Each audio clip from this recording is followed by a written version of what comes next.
Hey, it's your friend Lindsay. Welcome to How to Grow My Small Business, where we grow our businesses and our faith. Stick around and I'll show you how to take intentional action to grow your business. All right, friends, welcome back to How to Grow My Small Business. I have a special treat for you today. I have my friend Jan on today from the brand collaborative, which I love that word. So she is a brand strategist, and we are going to talk all about branding, what it is, what it isn't, how to tie it into your business strategy, and any other topic branding wise that comes up today. So welcome, Jan. Thank you so much for being on today and joining us for this conversation. Absolutely. Thank you so much for having me. This is one of my very favorite subjects to talk about. I could talk about it all day, but I know your podcasts aren't that long. So we will keep it short and sweet. But branding is a passion of mine. It has been for a very long time. And so thanks for inviting me into the conversation.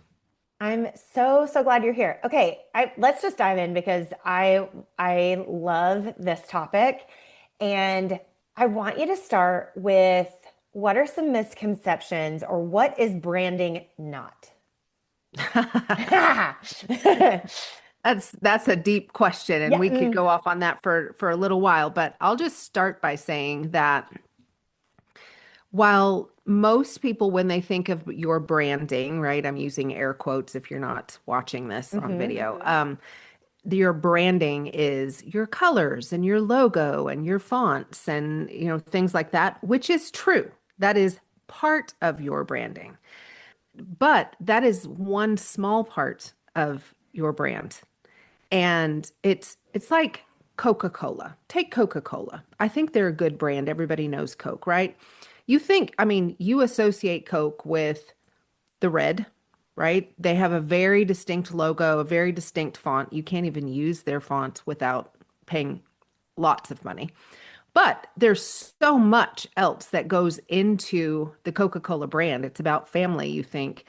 Um, you think refreshing. You think so their brand makes you feel something. It makes you want to do something. It makes you want to go buy something. It makes you want to move. Makes you want to go out for dinner. It makes you want to, fill in the blank, spend time with friends. That is their brand, and they have done it very, very well. The misconception that small businesses or even coaches or solopreneurs have is that they don't have a brand. Well, you absolutely do. Every single human has a brand. We all sell ourselves. It Oh, just is, what are girl, you selling? you're speaking my language. You're speaking my language.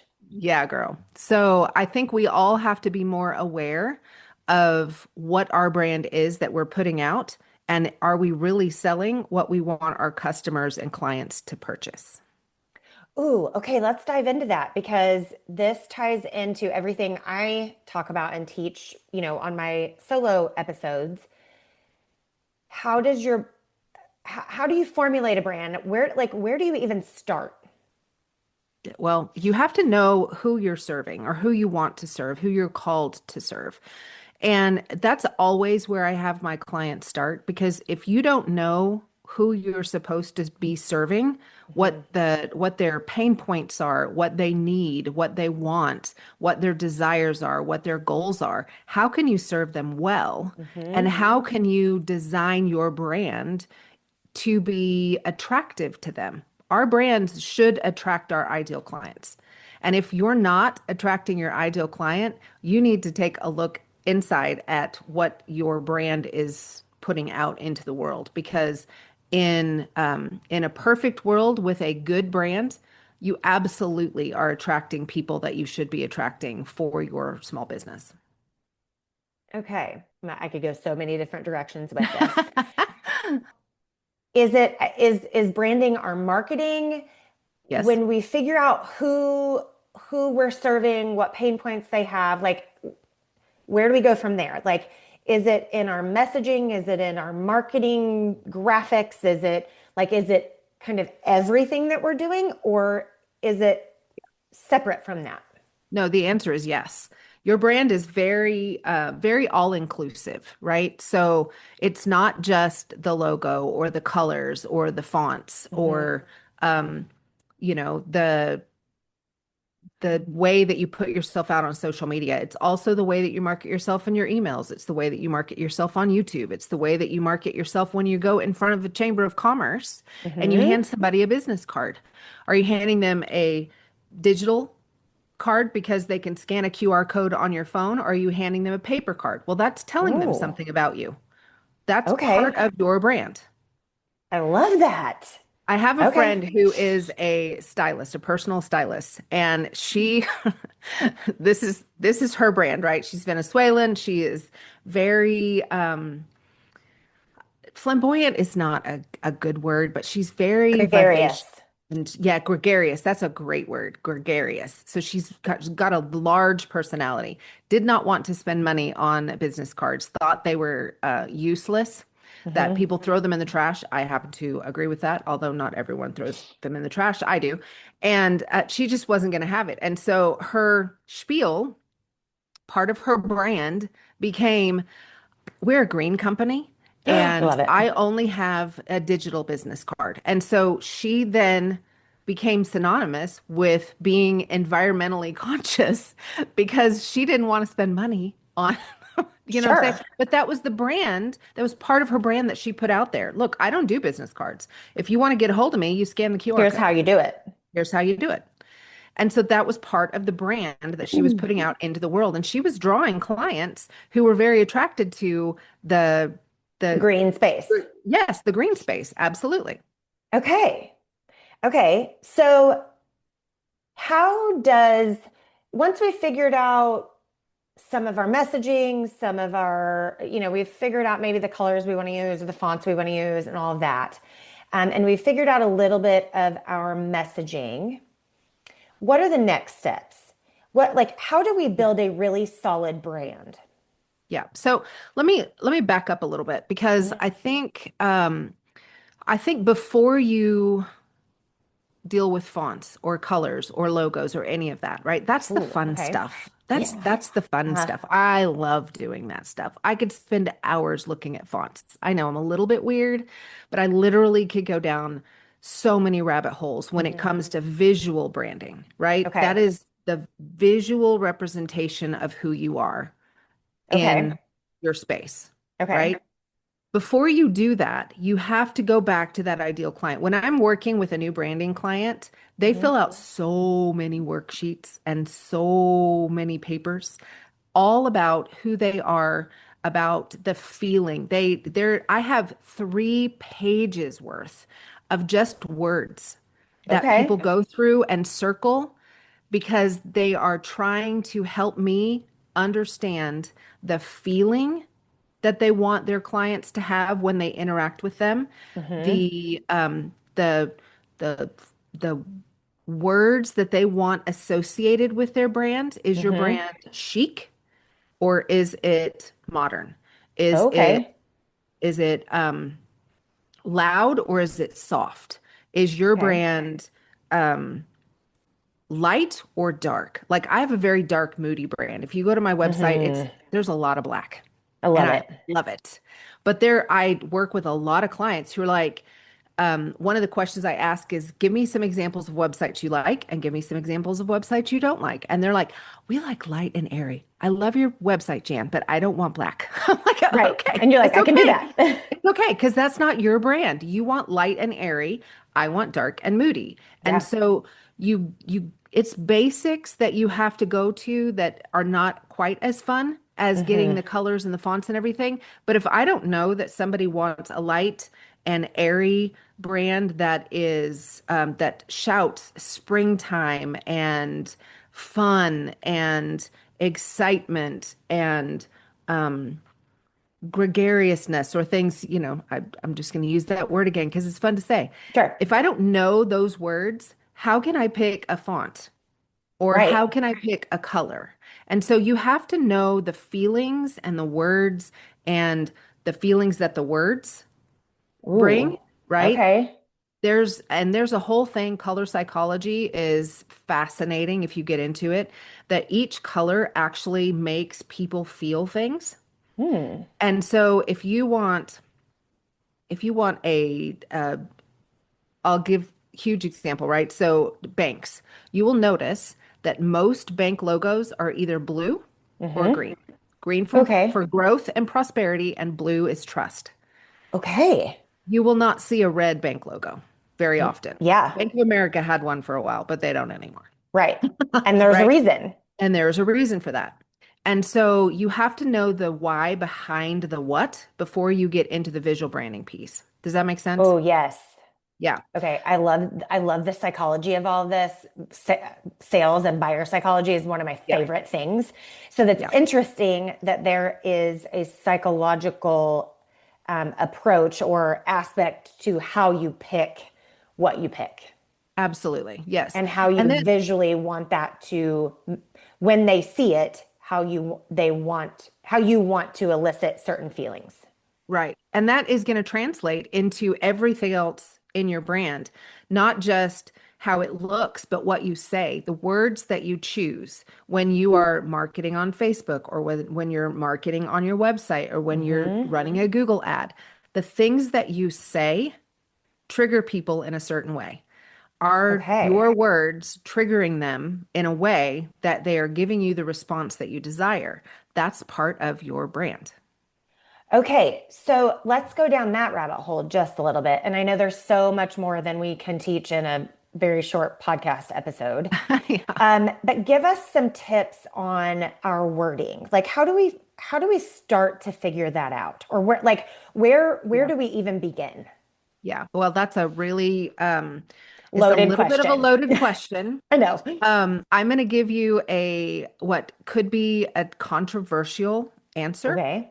but I'm going to say utilize AI. Okay. Now, I know All that there are right. some people who are going, I'm clicking off this episode. I don't believe in AI. We're Done. not talking about it. Okay, well, Go bye. it's Bye. here to Love you. stay. Bye. Love you. Yeah. Bye.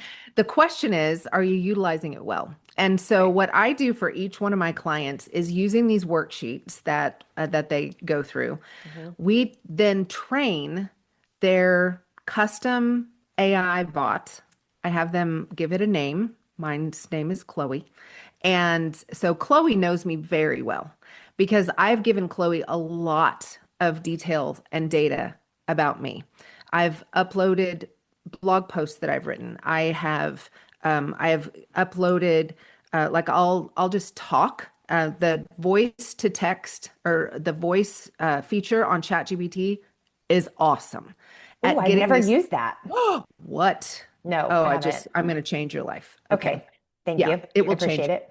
Yeah. So if you use the voice feature on ChatGPT and just have it ask you questions, one of the best prompts to get your brand voice into a custom GPT is please help me help you understand my brand voice by asking me a series of questions. Ask the questions one at a time so that I can answer them and help you understand who I am, what I do, who I serve, and anything else that you need to know. And then the GPT will ask you one question at a time, and you're answering in your own voice. And so it's taking all of that data, and then it comes up with brand voicing for you that can be utilized in your marketing, on your website, in your social posts, whatever, because it then knows you. It's in the knowledge base and it's not going out. You can set custom GPTs to not search the internet, to only search what you put into its database. And so when it's creating content for you, it's only drawing from the things that you have input about your brand. Okay. I didn't know that I could shut off the internet in that Yes, way so yes, that it's not searching yes, the interwebs. It's using exactly what I'm giving it. yes, you can. That's super cool. Great Yeah, tip. yeah, Great yeah. tip. So, what stops us from either building a brand or Mm. from doing the branding piece? Like what stops your clients or the people that you talk with most from getting this really sharp and really Yeah, honed in and I don't want to say perfect, but let's use the word perfected, right? Like yeah. what stops people from this? That's a really great question. And it's probably a lot more psychology than you or I are trained to give, but the short answer, in my opinion, is a lot of times it is analysis paralysis. They go round and round and round and round. Nope, that's not right. Let me tweak this just a little bit. Oh, it needs to be a little bit more perfect before I put it out into the world. And they never do anything because they're searching for some elusive perfection that is probably not going to happen. Brands iterate. People iterate. We learn and we grow and we change and we morph. And all of that needs to be put out into the world. We're not going to arrive. We will never be perfect until heaven. And No. so if if we're not putting ourselves out into the world because we are afraid that we're not perfect enough, Hmm. that okay, then you're robbing the world of you. Right. There's a you-sized hole in the world, and somebody is searching for what you offer. And so don't let the fear of being messy or not finished stop you from moving. You've got Hmm. to move. So I think that's the number one thing. They just get afraid that it's not quite right, and so they don't put anything out into the world. Right. I think the next thing is they just don't know how to do it. It's very overwhelming. It can be overwhelming when It you don't know can. what you're doing. I mean, there's a lot to it, right? They're like, oh, Hmm. I don't know how to make a logo, and I don't know how to do this, and I don't know how to do that. And so they just don't. Hmm. Um, it is sometimes a money issue if they Okay. decide that they can't do it and they want to hire somebody, but they just think they can't afford it. You Right. know, I always tell people, look, it's like um, it's like tithing or saving, right? Hmm. You have money that comes in and you have buckets. You have the money that you save, you have the money that you give, you have the money that you live off of. Well, in a business, I'm a firm believer that you should not only be saving and then the money that you live off of, but you also need to be putting money away for hiring people to do the things. Yes. Oh, girl. You got to have a bucket. Yeah. I call it the I hate to do this bucket and I want to pay somebody else. Yes. Yes. So every time you sign on a new client, a percent of that goes in the I hate to do this bucket. I love that. And then when you've got enough in your bucket, go hire yourself somebody who knows how to do the things that you can't or don't like to do. Right. And that includes branding. I mean, that Absolutely. includes hiring Yes. someone that can take all the things that are in your head, which is Yes. what you do, Jan. You take all the things that are in your clients' heads and hearts and their dreams and what they want this to look like, and then you help them create that in a visual and messaging type of Correct. way. Yes. Okay. So let's talk about this from a Christian entrepreneurship angle. Great. I've talked about this a little bit on the podcast. I think, well, maybe more than a little bit, but there are there are businesses and people that are called to be Christian facing forward. Mhm. And there are businesses that are called to serve maybe the masses or their local community and are not a Christian electrician, right? Like Right. electricians are not only going to serve Christians, right? Right. Electricians are going to serve their communities in any ways that they can, right? Mhm. So let's talk about branding from that perspective. What what are your thoughts on that? I love this question. It's so good. So there's a big difference between branding yourself as a Christian electrician and an Hmm. electrician that's a Christian, Right. right? And I think that there are subtle ways that you can weave your faith into your messaging Hmm. so that people understand who you are, what your values are. People want to do business with people that their values align with, Yes. right? Now, whether that's Christianity or not, Right. somebody might be going on your website and looking at the about page. And if the things that they're looking for are not there, then they're probably not going to do business with you. Hmm. They're not going to give you money. Right. And so there are ways to weave who you are and what you stand for, what your values are into your website copy or Hmm. your any of your marketing, honestly. You Right. know, it's family owned. Huge value that you see in or made in the USA. Another Yes. one. Yep. There that is a value that some people have. If it is not made in the USA, I am not buying it. If Hmm. this is a small business is actually another value. There Right. are people who buy from small businesses because they want to support small businesses. So add small business in your copy because Hmm. people may be looking for that keyword. Right. I'll give you a perfect example. Well, I think it's a perfect example. You can tell me. I get people pitching me to be a guest on my podcast all the time. Oh, girl. I know. Yes. It drives me nuts if it's not a good pitch. Good Hmm. pitches, bring it on. But if it's not a Right. good pitch, please. But what makes a good pitch? Well, you better know what my podcast is about. It's called Her Faith at Work, people. Hmm. And I get pitches from people who clearly have not listened to any episodes. They don't know what I teach. Like I get episodes or I get pitches from, I literally last week had one come in from somebody who was teaching about chakras. I'm like, You clearly have not I even don't read the description. know. No, they have not. And so tell people what you stand for. Hmm. Tell people what you stand for. We need to, as believers, I believe that we need to be known a whole lot more for what we're for than what we're against. I love that. Yes, and So amen. tell people what you stand for in your copy. You don't have to use a cross for your T Right. in your logo. Please don't. You Right. you don't have to scream Jesus all over the place. Uh-huh. Jesus said, "Follow me and do what I do. Hmm.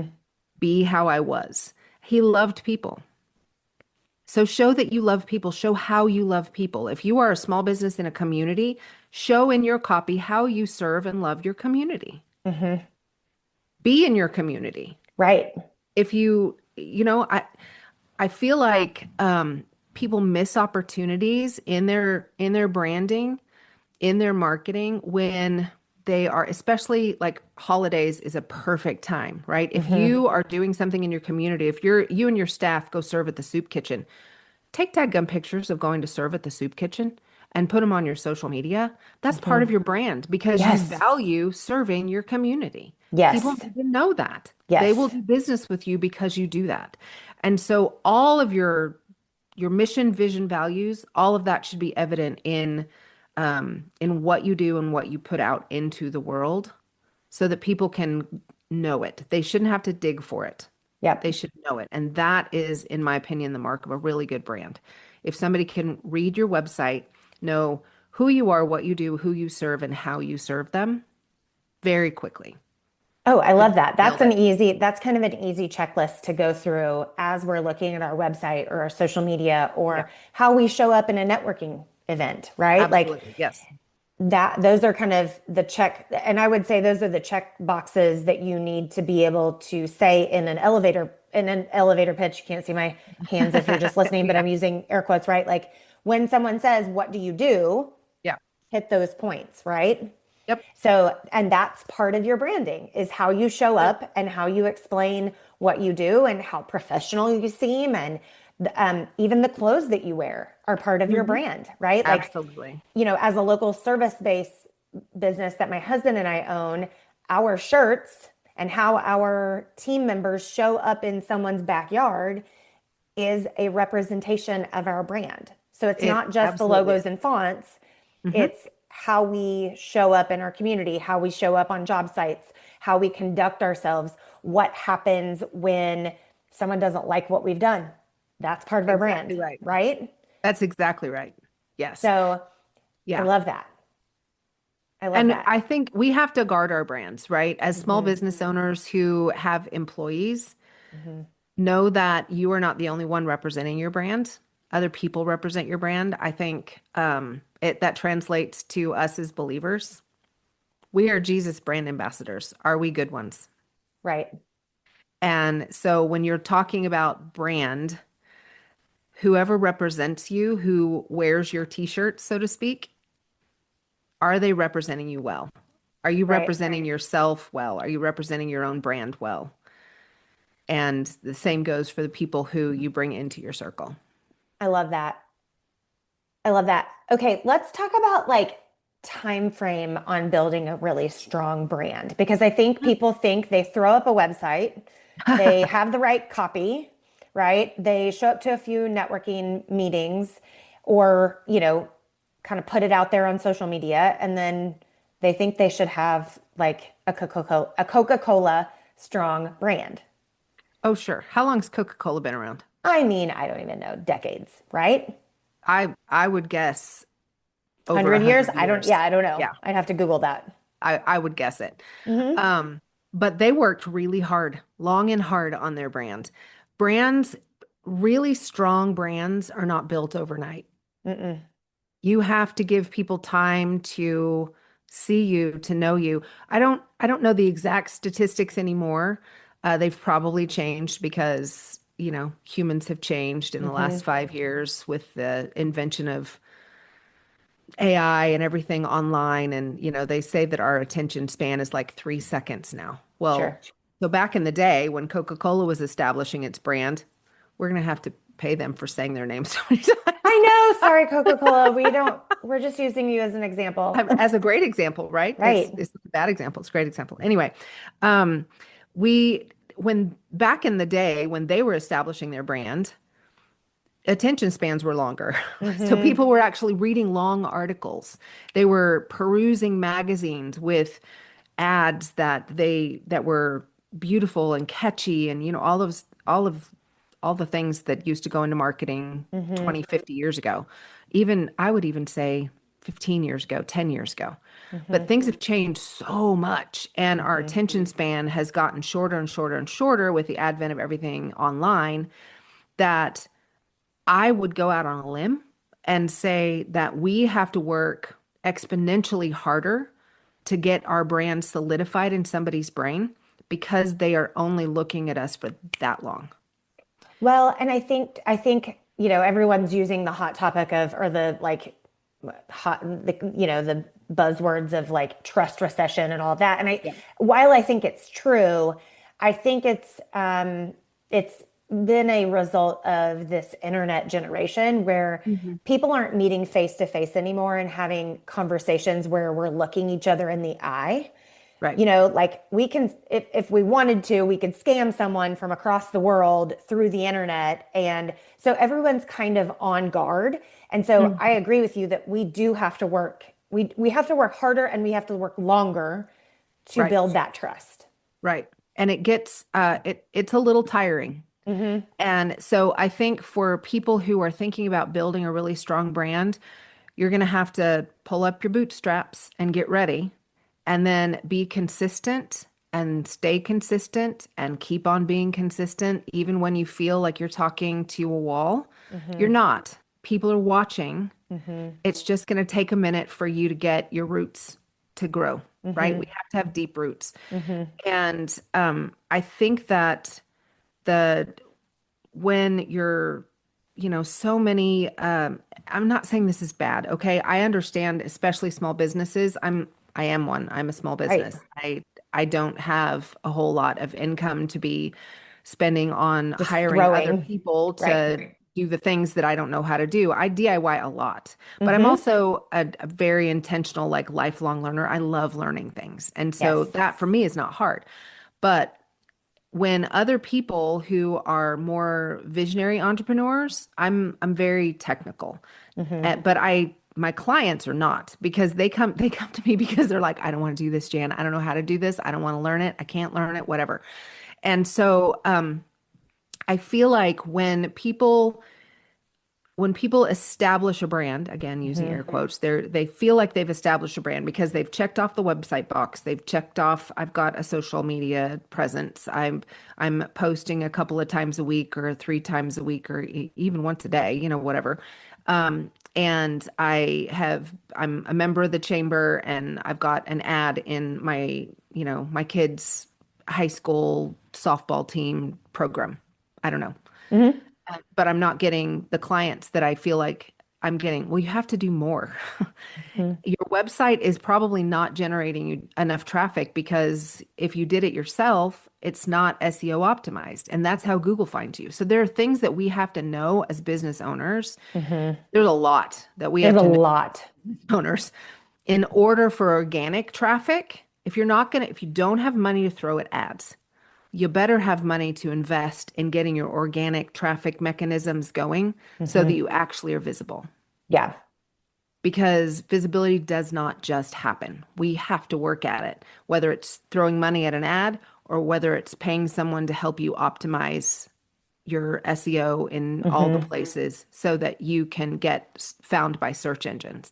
And even that takes a little while to start cranking, right? Like I Right. really started dialing up my SEO on my website and my podcast about a quarter ago. And I'm Mhm. just now starting to get people going, "Oh yeah, I found you from your website." I'm like, "Hallelujah." Had somebody tell me Yes. they found me through Chat GPT the other day. Love I'm it. like, "What? I am winning at life." Yes. Yes. But it takes a while and you have to be very intentional at it. It's branding, and building a brand is not a set it and forget it. Right. And I think that's where our instant gratification culture is, I don't want to say killing small business, but it's hurting a lot of people who have big dreams and goals and these big visions, even God placed visions, right? Or even God placed dreams and goals of what their business can do and how they can do it. We want that instant gratification and that instant return. Yeah. And when we don't get it, we're like, oh, that just doesn't work. Hmm. Or maybe that wasn't God.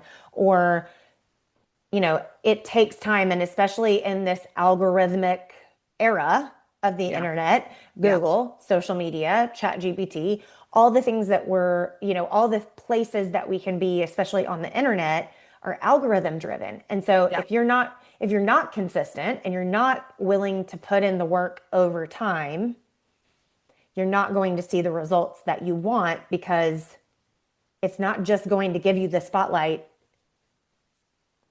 in like three Right. posts. Right. Right. Exactly right. I would say if there was one suggestion that I could give your listeners Hmm. of where to start, it would be to start building your email list. Okay. I would build an email list and invest in building an email list before I would invest in brand colors or a I love. logo or Okay. whatever. You have to do that because that is your line of communication. Hmm. Your email list and your text list, right? That's the way that you communicate what's happening in your business to people who have already found you. Hmm.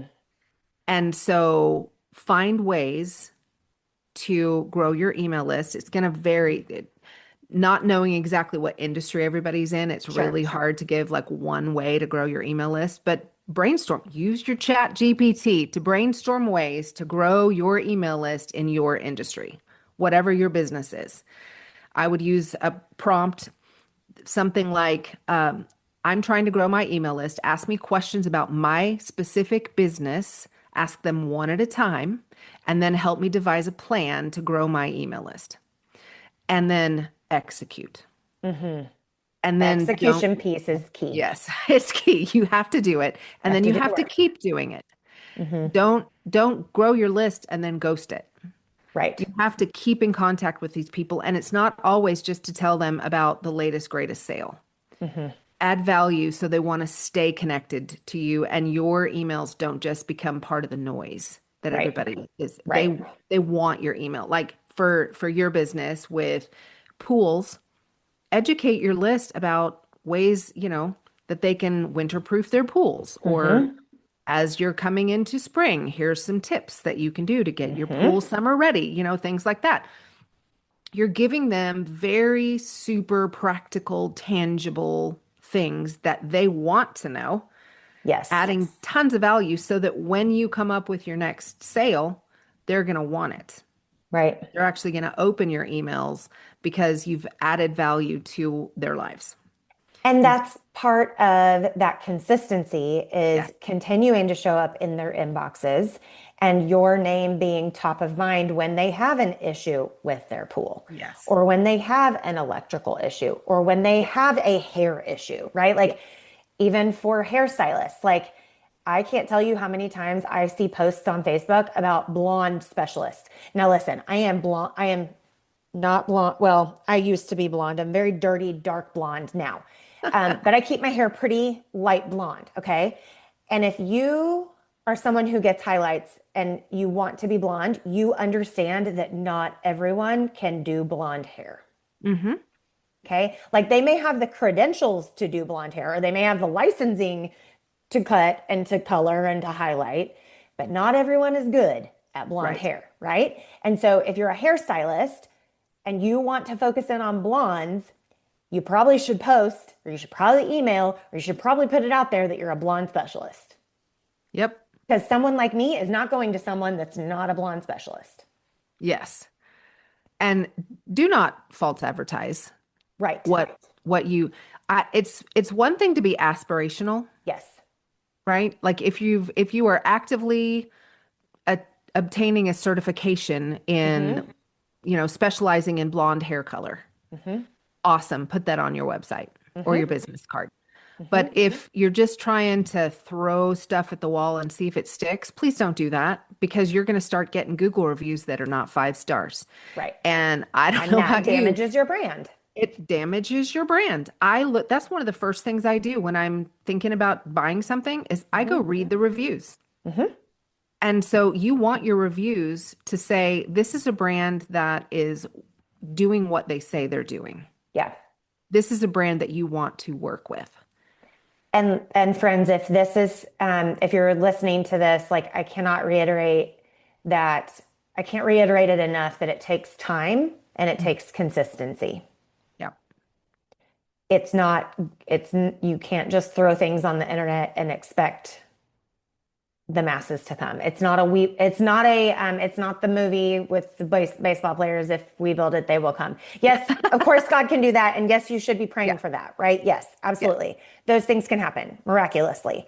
But you have to steward what you've been given and you have to work at what God's put on your heart to build the thing. Yeah. I mean, it's like the parable of the talents, right? Are Yes, you burying yours right. or are you multiplying it? Hmm. And you have to work to multiply. Yes. And I think I think work is holy. Absolutely. Yes. We just have to be really smart about what work we're doing because we can get lost in the fonts and the colors and the like Yes. perfecting all the things. But the way that we're being consistent and the way that we're delivering our client work is probably the most important part of our brands over what colors we choose and what fonts we choose and Yes. I that totally key. agree with that. Yeah. Your brand is your reputation. Yeah, And so make sure that your reputation is a good one and that you're living up to it. I love that. Your brand is your reputation. I love that. That is so true. Okay, let's stop there because I feel like that's like the mic drop we just needed for the ending of this episode. Thank you so much for talking branding with us. I will definitely have you back on because we could go so many directions with this. Tell people where to find you. You host a podcast. You mentioned that earlier. I do. It's called Her Faith at Work, but you can find everything on my website, jantouchberry.com. That's Touchberry is just like it sounds, Touchberry. And the podcast is actually there as well. Awesome. I will link all of that in the show notes. And if you are someone that needs to hire someone for branding, Jan is your girl. You should see the beautiful website and branding she has. I'm not a dark, I mean, I love the dark and moody for everyone else. I'm not a dark and moody kind of branding, but it's phenomenal. The copy on her website is spectacular. So you can just go and just ooh and ah over her Thank you. on her Appreciate that. website. I will link all of that in the show notes. Thank you so much for this conversation and letting my listeners in on some branding insights. I think that there's so many misconceptions about branding, and I'm so glad that you have cleared them up for our listeners. So thank you so much for being here. All right, friends, if this is your first episode, thank you so much for listening and joining in on this conversation. This first episode is on me. And if you decide you want to listen to more, then we'll do a quick little gentleman's handshake, so to speak, and you'll hit the follow button. And then I will keep hitting publish on this podcast. Do we have a deal? Okay, awesome. If you've been listening to this show for a while, thank you so much for joining me again this week. I love spending time with you, and I love hitting publish on this podcast. Would you please share this episode with a friend who might be struggling with some branding? I would really, really appreciate it. And I know a lot of podcast hosts say this, but it really is true. If you share episodes and you hit the follow button, it really counts towards Apple and Spotify and all of the major podcast platforms. It notifies them to share this with more people. And I would love to help as many women in small business as possible in 2026. I'd be so, so grateful. All right. Have a great week. I'm cheering you on to taking imperfect action that will create an income in your business and an income in your community, wherever that may be. As always, I'm praying for you and I'm praying for your business, and I'll talk to you next week.